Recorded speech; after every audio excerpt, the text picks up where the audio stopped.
नमस्कार. आजच्या व्हिडिओमध्ये मी तुम्हाला अधिक महिन्यामध्ये आपल्या नंदेला कोणती एक वस्तू द्यायची आहे.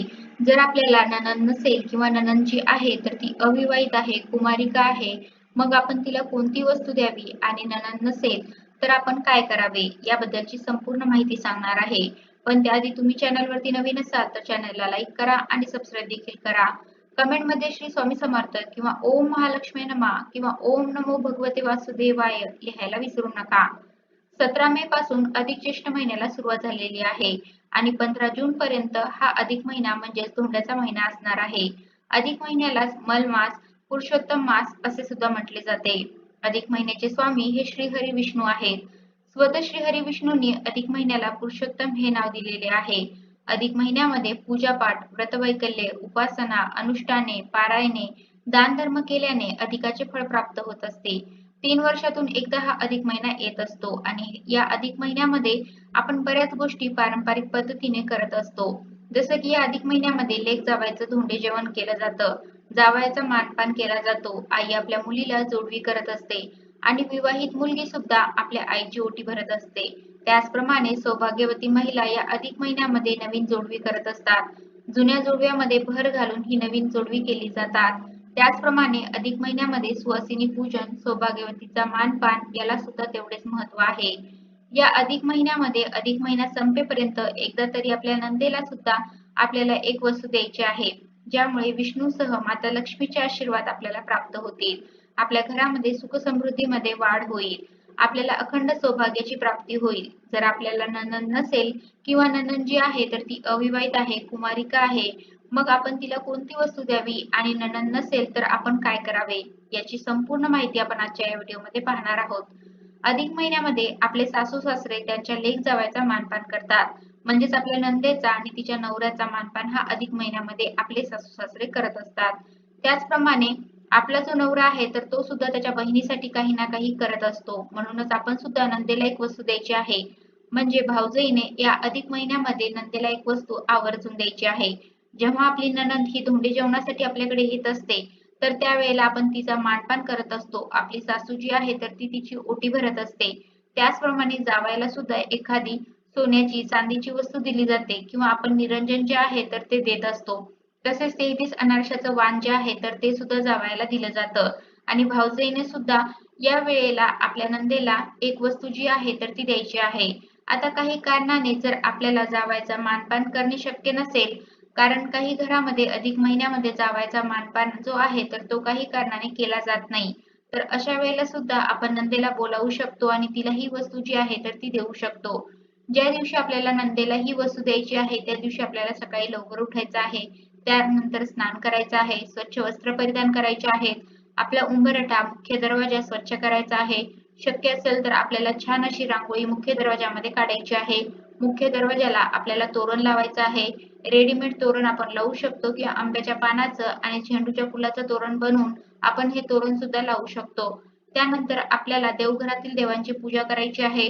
विष्णू लक्ष्मीची विधिवत पूजा करायची आहे, तुळशीची पूजा करायची आहे आणि त्यानंतर जेव्हा नणंद आपल्या घरी येईल तर त्यावेळेला तिला ही वस्तू द्यायची आहे.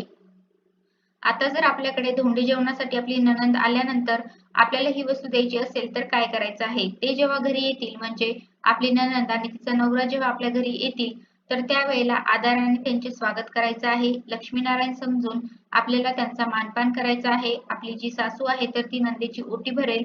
सासरे जे आहेत तर त्यांच्या जावयाला म्हणजेच नंदेच्या नवऱ्याला जो काही मानपान आहे तर तो देतील आणि यानंतर आपल्याला काय करायचं आहे तर त्या नंदेचे आपल्याला पाय धुवायचे आहेत. पायावरती आपल्याला स्वास्तिक चिन्ह काढायचं आहे.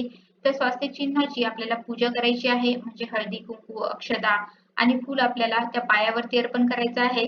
त्यानंतर नंदेला हळदी कुंकू लावायचं आहे आणि त्यानंतर तिला ही जी वस्तू आहे तर ती द्यायची आहे. आता यामध्ये आपण काय देऊ शकतो? तर आपण हळदी कुंकवाचा करंडा देऊ शकतो किंवा आपण काचेच्या हिरव्या बांगड्या ज्या आहेत तर त्या देऊ शकतो किंवा एखादी साडी देऊ शकतो किंवा आपण तिची ओटी भरू शकतो.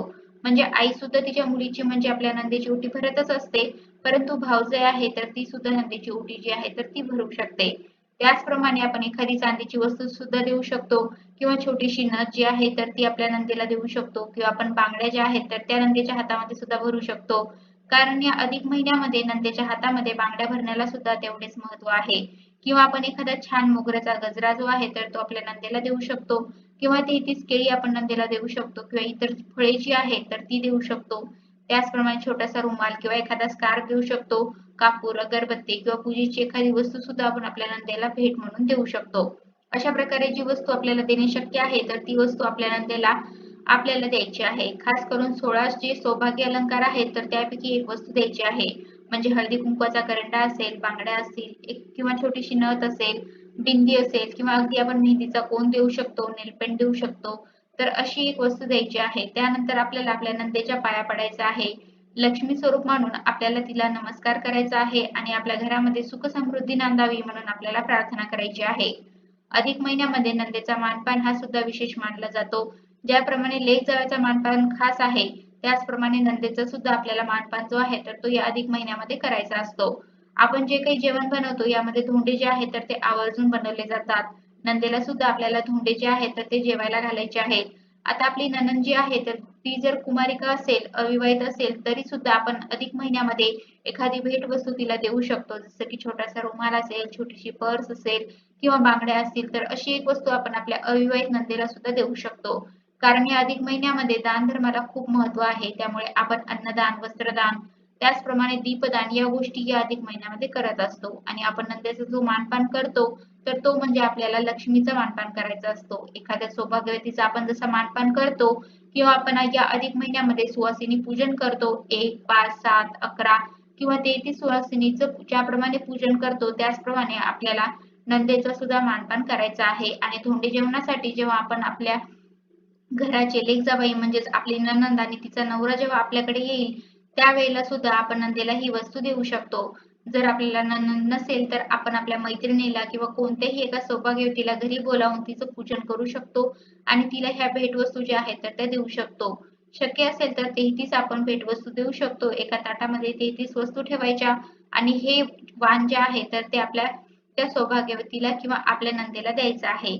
आपल्याला ज्याप्रमाणे शक्य आहे आपली आर्थिक परिस्थिती जशी आहे तर त्याप्रमाणे आपण हे वाण जे आहे तर ते देऊ शकतो आणि हे वाण देत असताना सर्वात महत्त्वाची गोष्ट म्हणजे आपल्याला यासोबत दक्षिणा सुद्धा देत ठेवायची आहे.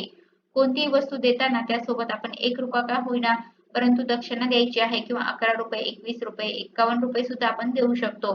म्हणजे जे काही आपण पैसे देतो तर त्यावरती ती वस्तू आपल्याला ठेवायची आहे आणि ती आपल्याला वाण म्हणून नंदेला द्यायची आहे. तर अशा प्रकारे आजच्या व्हिडिओमध्ये मी तुम्हाला अधिक महिन्यामध्ये आपल्या नंदेला कोणती एक वस्तू द्यायची आहे. जर आपल्याला नणंद नसेल किंवा नणंद जी आहे तर ती अविवाहित आहे, कुमारिका आहे, मग आपण तिला कोणती वस्तू द्यावी आणि नणंद नसेल तर आपण काय करावे याबद्दलची संपूर्ण माहिती सांगण्याचा प्रयत्न केलेला आहे. कसा वाटला तुम्हाला माझा आजचा व्हिडिओ कमेंट करून नक्की सांगा आणि कमेंटमध्ये श्री स्वामी समर्थ किंवा ओम महालक्ष्मी नमः किंवा ओम नमो भगवते वासुदेवाय लिहायला विसरू नका.